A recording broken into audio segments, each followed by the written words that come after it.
आदित्य ठाकरे संजय राऊतांवर प्रचंड भडकलेत. हो, राऊतांवरच असं सूत्र सांगत आहेत. इतकंच काय तर आदित्य ठाकरेंनी संजय राऊत यांची कॉलर सुद्धा पकडली अशा बातम्या आहेत. पण उरल्या सुरल्या शिवसेनेत म्हणजेच उद्धव बाळासाहेब ठाकरे गटात राडे का सुरू आहेत?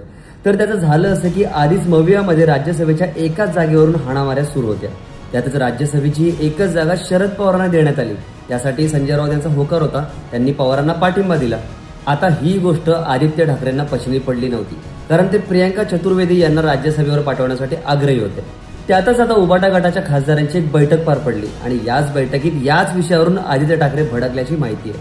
त्यांनी असंही स्टेटमेंट दिल्याचं बोललं जात आहे की 2028 मध्ये संजय राऊत खासदार होणार नाहीत.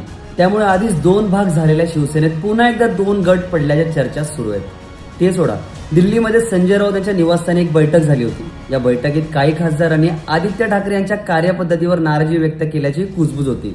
याची कुणकुण आदित्य ठाकरेंना लागली आणि पुढे मातोश्रीवर झालेल्या खासदारांच्या बैठकीत आदित्य ठाकरेंनी खासदारांशी संवादच साधला नाही अशी माहिती समोर आली आहे.